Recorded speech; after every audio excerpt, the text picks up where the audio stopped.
Welcome to Open Campus Soft Skills Course, Module 6, Time Management. In this module, you will learn the definition of time management and how to plan to use time wisely. What is time management? Time management is the effective or productive use of time on the job or for a specific activity.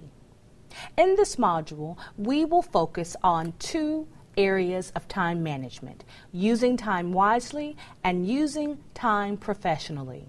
For the purposes of part 1 of this module, we will focus on using time wisely. One way to use time wisely is to utilize a calendar.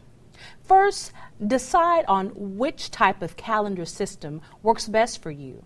Would you prefer to use a desk calendar, a pocket calendar, a wall calendar, or an electronic version of a calendar?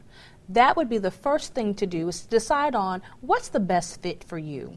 And you really know the type of strengths as far as technology, if that's something that would be a good way to be able to manage your time.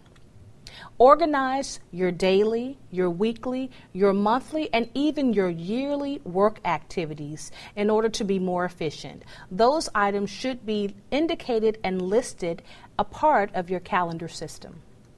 List every new deadline, assignment, or meeting that you are adding to your schedule. That's something that should become a part of your calendar. And then take time each morning and or during the nighttime beforehand to review your calendar in order to know how to properly prepare for the day ahead. Maintaining a schedule.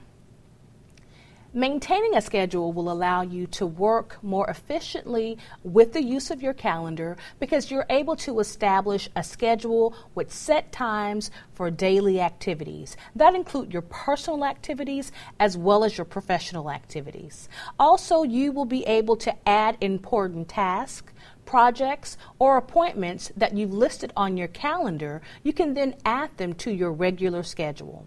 One way to be able to work more efficiently is to develop a color code system or sticky notes or stickers indicating specific types of tasks or activities. If there are things that are to be done on a routine basis, quarterly, daily, every other week, by finding a system of coding, it can help you to work more efficiently.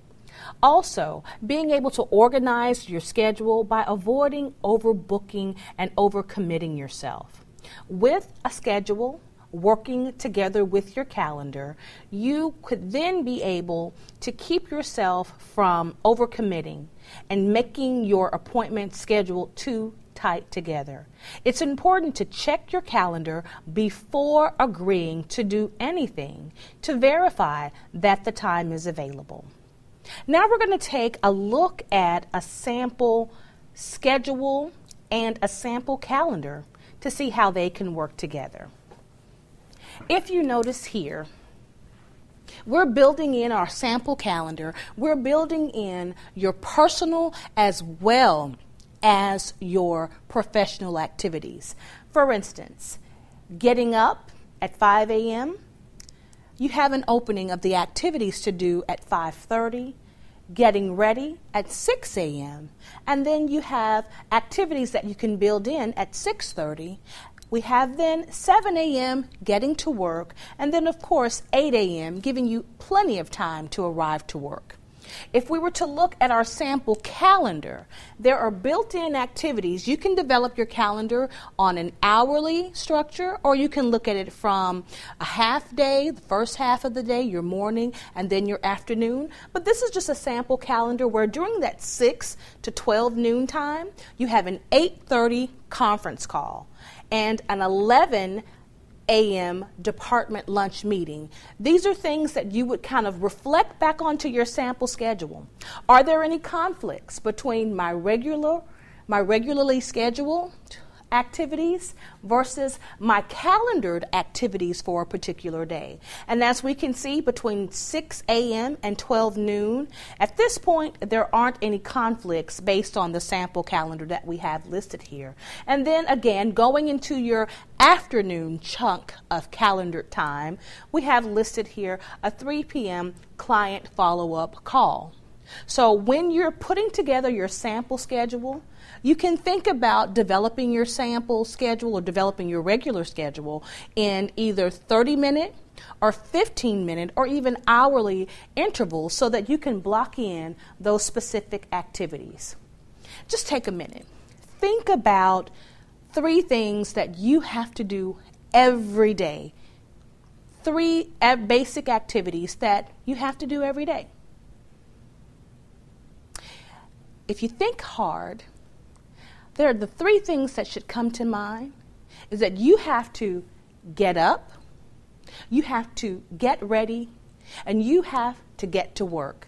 Now, the times may vary, but be sure when you're developing your regular schedule, especially for work, be sure to give yourself plenty of time to account for those personal, regular activities that you do each and every day. Next, when you're using your time wisely, you want to set priorities based on goals. Establish short and long-term goals.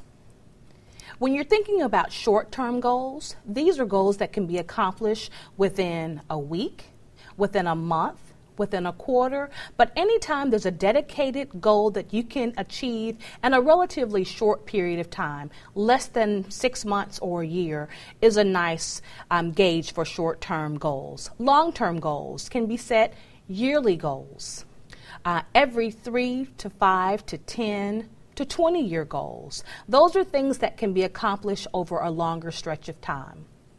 Also, you want to plan to accomplish the most important or time-sensitive task first. So when you're looking at your schedule and when you're matching it up to your calendar, you want to set out, and a quick way to do it is to list your top 5 activities or top 5 tasks that have to be done for that day. Go to the one that is the most pressing first and focus on that activity. And once it's done, you can mark it off of your list and go down to the next. Sometimes you may find yourself having fewer activities that will require more of your attention for that day. That's where the activities that are kind of 4 and 5, if you have a top 5, or 7 and 8, if you have a top 10 list of activities, they may be things that are not as important that you can roll over to the next day. Then give yourself enough time to complete tasks by the deadline. Don't try to cram a lot of activities in all at once. Make certain that you give yourself sufficient time to complete the activity. And then decide if you can, in fact, accomplish difficult tasks with unrealistic timelines. That simply means if you see that you are going to need more time to complete a task, make certain that you take the initiative to go to your boss or to go to your supervisor and talk about ways that you can fulfill this commitment to completing the task, and maybe look at how either you can bring on others to work with you or possibly extending the deadline. This concludes Module 6, Part 1 of Time Management. At the conclusion of Part 2, there will be a quiz on time management.